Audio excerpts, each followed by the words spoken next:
This series of Cold Feet has been on Friday nights on ITV, and I feel like nobody is talking about it this time. I don't know whether it's because it's just this thing now that is on, which is one of the worries that I had about it coming back. Yeah, because my mum didn't know it was on, but then someone at work did, and she was watching it instead of Gogglebox now. I enjoyed it for the most part. I thought everything hung together.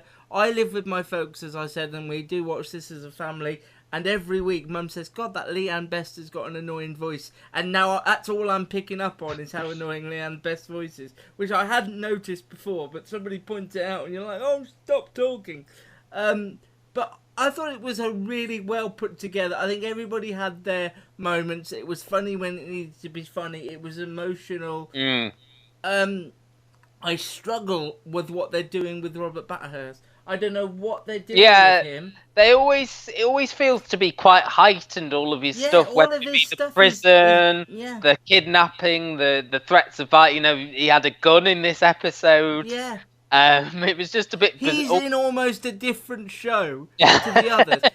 He's only in the show with the others when he's in the scene with them. Yeah. But all the stuff outside does not And I like him and Siobhan Finneran together. I think that's a good match, and I like her in this. I would say, I mean, if we break down the stories, there's been the stuff with Adam, the Leanne Best character Tina, and Adam being tempted by the other Irish woman, Sarah, who's the ex-wife of the guy that Tina was having an affair with in the prior series, and she was basically trying to ruin Tina's life by sleeping with Adam, which she did.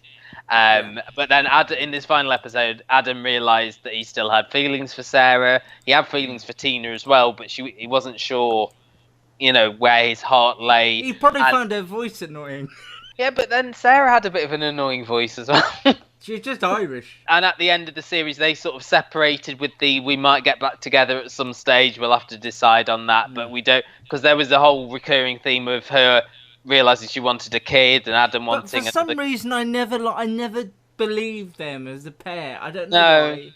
She is a bit of a selfish character, and I think that's a trait that she shares with Jenny a little bit as well, the Faye Ripley character. I mean, their storyline, Jenny and Pete in this series, was them sort of growing apart again, and then it took their son being beaten up to get them back together again. Yeah. I mean, what I will praise Mike Bullen for, the writer and creator, is although it's been away for a long time, and it feels like perhaps the characters are going through the same things, he doesn't shy away from saying, look, we did this 13 years ago.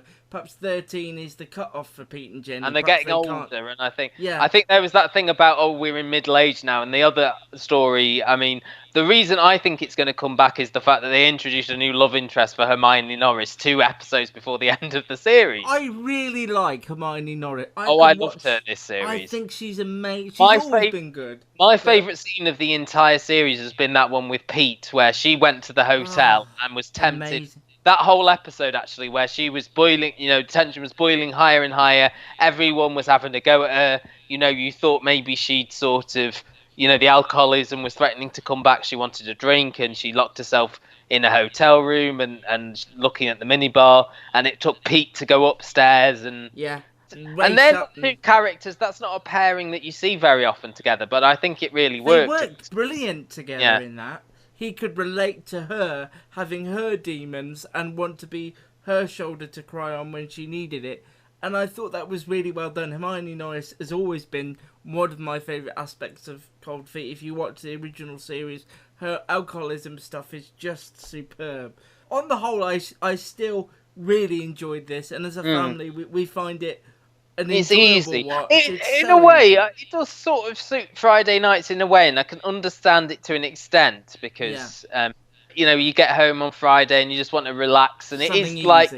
The only downsides for me is Robert Bathurst. I like him. It's not to take anything away from I think it's the character of David, I think we should say, and the fact that I think Mike Bullen struggles with David because I don't think he knows what to do with him as much as I really hated the Robert Glenister character. I just thought that was so cliched Yeah. gangster, and it was like the cliched prisoners that they had in the last series when he briefly got incarcerated. They're better than it, and I don't know whether there's a degree of. I don't remember what he was like in the original series. Was it as heightened? He was a bit. No, none of the original series was as heightened as any of what's come back. So I wonder whether that is him sort of responding to.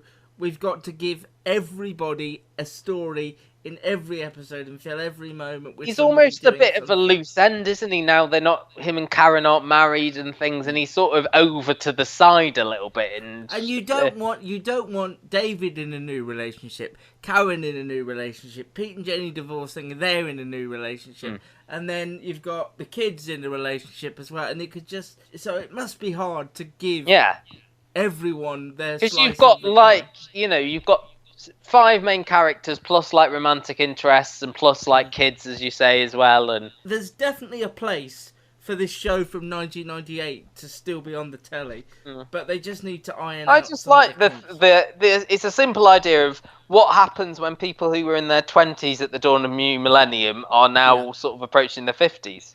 That is a good premise, I think. Yeah, I do enjoy. And this is but it doesn't mean that Friends has to come back. No, definitely, I don't want Friends to come back ever. Never. Ever. I knew I'd just get you on a bit of a rant. Don't wind me up.